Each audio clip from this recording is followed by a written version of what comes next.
Hi readers, and happy day. I am so happy because the sun is shining and there's blue sky all around me, and it's nice to be back to read to you today. I have a story from the library to share with you. It's called Carmela, Full of Wishes, and it's by Matt de la Pena and Christian Robinson. I think we're gonna enjoy this story. I've never read it. It's my first read, but I did a little walkthrough earlier. Carmela scooted along the uneven dirt path, watching men stoop to work with their hands, her birthday bracelets jingling and jangling. The thickest greenhouse air smelled of marigolds and overturned earth and fresh manure. See how they're working? Carmela knew exactly what manure was, but she didn't want to think about that. Not today. Look where she's headed. Turn this just a little bit. So it said her birthday bracelet, so I wanted to point that out. Today, she awoke to candles in her pancakes and her mom saying, "Happy birthday to you," and told her, "Go on, mija, make a wish." But Carmela's wish had already come true. She was finally old enough to go with her big brother. Where do you think they're going to? Do you want to count the candles on the cake? Really close. 1, 2, 3, 4, 5, 6, 7. 7 years old. To be 7. Carmela followed as he cut back onto the street at Freedom Boulevard, past the crowded bus stop and fenced-off repair shop, past the old folks' home where 2 hunched old women waved and smiled, past the huge home improvement store where her dad used to stand around weekend mornings waiting for work. There's their community, people working and passing. Carmela tried to make small talk with her brother as their metal cart rattled along, but her brother didn't make small talk back. He didn't want her tagging along. "Too bad," she told him with a glare. Ooh, look at that glare. They do not look happy to be together. Hopefully they work that out. Just outside the laundromat, she picked up a lone dandelion growing along the concrete weeds, with the concrete weeds. She pulled a breath and leaned toward the fuzzy white bulb, but just before she blowed, her brother butted in. "Why, did you even make a wish? You're supposed to make a wish, everyone knows that." "Of course I made a wish," she told him, but it was a lie. Carmela didn't know. She didn't know about making a wish on a dandelion. I've made lots of wishes on dandelions before. I was trying to see if there were any behind me. Not today. Carmela helped her brother sort colors one-handed, helped him load the washers one item at a time. While their clothes spun, her imagination turned.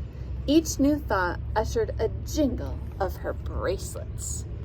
Her brother found the sound annoying and shot her a dirty look. "Too bad," she told him with a glare. So they're working at the laundromat, sorting and washing, helping all the customers. She sells her dandelion. Did you see that? She's sitting on the bench. There it is. She jingled her bracelets as she rode up to Miss Maria's vegetable stand, imagining a machine built into her bedroom wall, one that would spit out anything she could think of. Here we go, let's focus. Mostly candies. I wonder, have you ever imagined, sorry, it's not focusing, there we go. Have you ever imagined a machine that would make whatever you wanted? When I was younger, a kid, much younger, I wanted to build a machine that would take me from my bus stop to my house because I felt like it was the longest walk in the whole world, and it wasn't very long. And it wasn't incredibly steep. I just didn't want to walk up the hill every day. She jingled her bracelets in line at the locksmith shop, imagining her mom sleeping in one of those fancy hotel beds she spent all day making for fancy guests. That's a clue about her family. Her mom's work is at a fancy hotel. She still has her dandelion. I would like to hear the sound of her jingling birthday bracelets. There we go. She jingled her bracelets at the bodega down the block from their old apartment building, imagining her dad getting his papers fixed so he could finally be home. Another clue about their family. Dad's not home with them right now. But there's a hope that he will be soon. She jingled her bracelets outside of the pharmacy, eyeing the shiny new bikes in the window. Her brother stopped in his tracks. "Why do you have to be so annoying?" She thrummed her bracelets at him and said, "It's a free country." She can be annoying. There they are, scowling at each other a little bit more. Do you think they're always grumpy at each other? The only time she didn't reach for her bracelets was when her brother ducked into his friend's house. Carmela slumped down on the curb, silently imagining all the things she could turn him into. A slimy pink tail of a rat, a cockroach scurrying away from the light, a wheelbarrow full of manure left in the sun. She stared down at the dandelion in her hand. It seemed so much more important now that she knew it was a place to put her wishes. What if she made the wrong choice?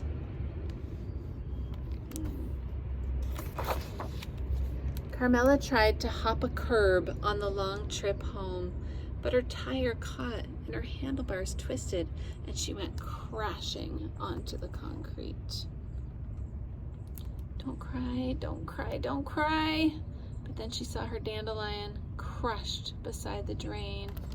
She looked at her big brother, warm tears rolling down her cheeks. He lifted up her scooter. "You okay?" She shook her head and pointed. "My wish." How disappointing. You know, when she found her, there it is, when she found her dandelion, remember it was growing among the weeds in the concrete cracks. I'm not sure that she lives in a place where lots of dandelions grow. I live in a place where lots of dandelions grow, but she lives somewhere different than me. He took her by the arm and led her back up the block, past the laundromat and the flea market, past the greenhouses and the smell of manure, past the overgrown park and the train tracks. He didn't stop until they finally made their way to an abandoned farmhouse near a cliff overlooking the sea. "Close your eyes," he said. It looks different there. I like this picture. Carmela closed them. "Now make your wish," he said. Carmela listened to the ocean's hum in the distance. She listened to the squawking birds. She listened to the wind whistling in her ears. Let's take a moment to listen.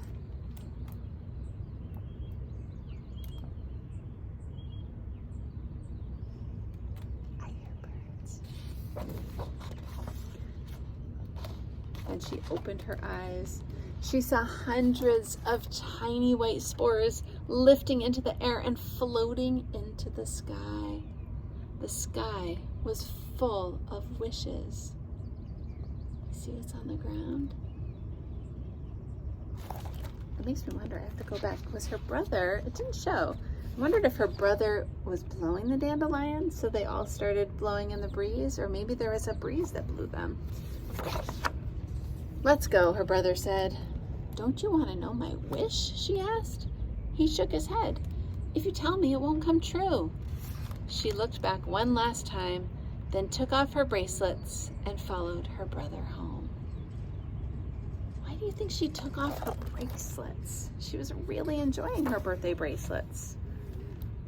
I think maybe she was trying to do something kind for her brother because he was getting annoyed by them. Because he had done something kind for her and found her a way to make more wishes. So there is Carmela, full of wishes, which I really enjoyed, like listening to that news story. Maybe today you will find a dandelion to wish upon, and I wonder what you would wish for. Don't tell me or it won't come true. Or so goes the saying. Thank you for coming and listening to a story today. Hope you enjoyed it, and I hope that you find lots of good stories to enjoy where you are today. See you soon, readers.